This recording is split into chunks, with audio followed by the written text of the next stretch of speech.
گہرے جنگل کے ایک خشک اور بنجر کونے میں دو پیارے دوست رہتے تھے۔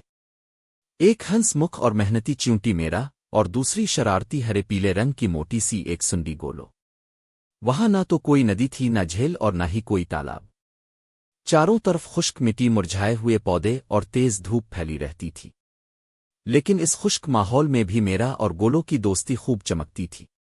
دونوں گھنٹوں بیٹھ کر باتیں کرتے، مٹی میں لوٹتے، پتھروں سے کھیلتے اور آسمان میں اڑتے بادلوں کو دیکھ کر خواب بنتے۔ میرا کی سب سے بڑی خواہش تھی کشتی چلانا۔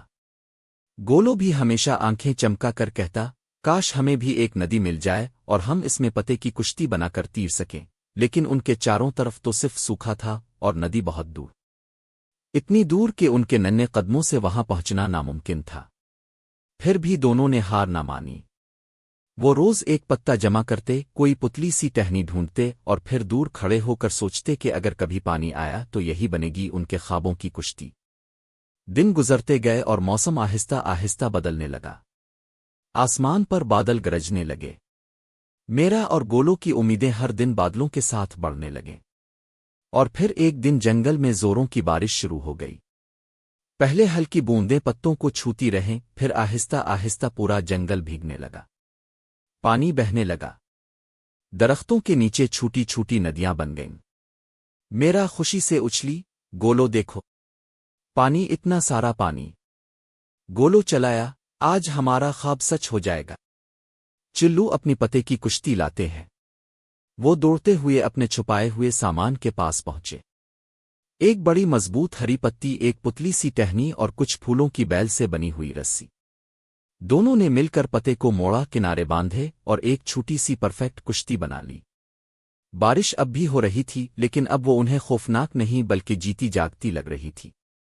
انہیں لگ رہا تھا جیسے قدرت نے خود ان کی خواہش پوری کرنے کے لیے یہ بارش بھیجی ہو۔ ندی جیسی بنی پانی کی دھار میں انہوں نے اپنی کشتی اتاری۔ میرا آگے بیٹھی، گولو پتوار کی طرح ٹہنی پکڑ کر پیچھے۔ پتے کی کشتی آہستہ آہستہ بہنے لگی۔ دونوں کی آنکھوں میں چمک تھی، چہروں پر ہنسی اور دل میں سکون۔ پانی کی لہریں کبھی کشتی کو ہلات، کبھی آدیر الفادیر گھماتیں، لیکن دونوں دوستوں نے مضبوطی سے کشتی کو تھامے رکھا۔ میرا بولی، گولو، آج ہمیں کسی ندی تک جانے کی ضرورت نہیں پڑی، ہماری ندی تو ہمارے پاس آ گئی۔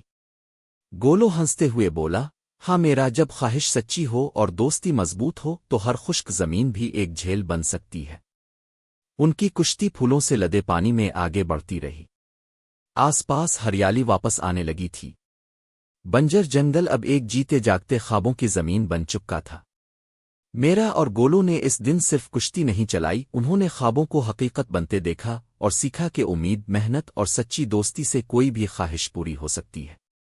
بارش تھمتی رہی، لیکن ان کی مسکراہٹ نہیں۔